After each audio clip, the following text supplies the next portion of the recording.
क्या इन ससुराल वालों की बेटियां परिपक्व होती हैं, सर्वगुण संपन्न होती हैं क्या? अपनी बेटी बेटी दिखती है और बहुओं को पता नहीं खार पतवार क्या समझ रखा है।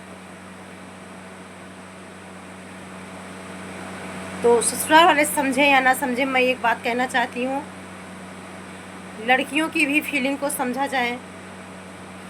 वो तो जितनी लड़कियां ससुराल में मैनेज करके रह रही हैं, जीते जी लाश तो बनती ही हैं। अगर वो अपने मुंह से कुछ दुख कहती हैं तो कृपया सभी मायके वालों से मैं रिक्वेस्ट करती हूँ, सभी माता पिता से रिक्वेस्ट करती हूँ, बेटियों के दर्द को समझने की कोशिश करो, उनकी भावनाओं की कद्र करो, उनके पीड़न को समझो और उन्हें पीछे से सपोर्ट करो कि बेटा गलत मत करना।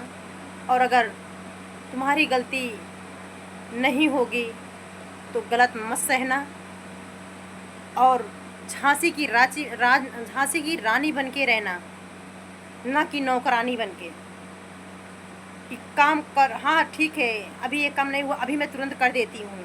इतना भी पल्लेदारी करने की क्या ज़रूरत है? क्या वो इंसान नहीं होती है?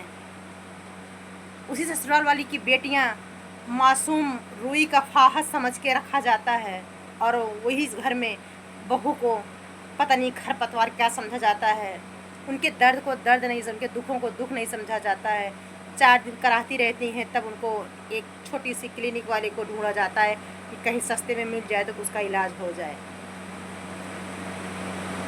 जितना तुम्हारी ससुरालियों, जितना तुम्हारी बेटी को दर्द होता है, उतना ही एक दूसरी बेटी जो तुम्हारे घर में बहू बन के आई है उसको भी उतना ही दर्द होता है। सभी ससुरालियों से रिक्वेस्ट है, अपनी बेटी की तरह बहू के दर्द को समझने की कोशिश कीजिए, नहीं तो अब भारत की नारियां जाग रही हैं और सख्त कदम उठाने की कोशिश करेगा। भारतीय सभी नारी इकट्ठा हो गई और एक हो के कदम उठाई तो सारे लड़के कुंवारे रह जाएंगे और नहीं तो घर बर्बाद हो जाएगा।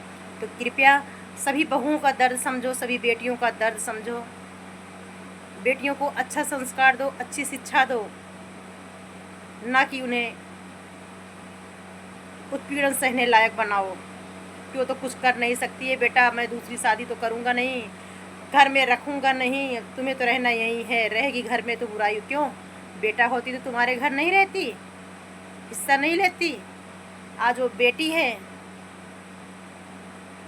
तो हिस्सा ना देना पड़े, पढ़ाई में अच्छे पैसे ना खर्चा करना पड़े, ये कहाँ का रूल है तो तुम्हारे ही तन की औलाद, आपके ही बच्चे हैं।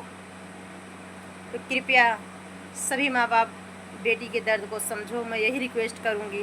इतनी बेटियाँ कराह कराह के मर रही हैं, रो रही हैं, गुहार लगा रही हैं, मदद मांग रही हैं, क्यों ऐसा वक्त आ रहा है? धन्यवाद।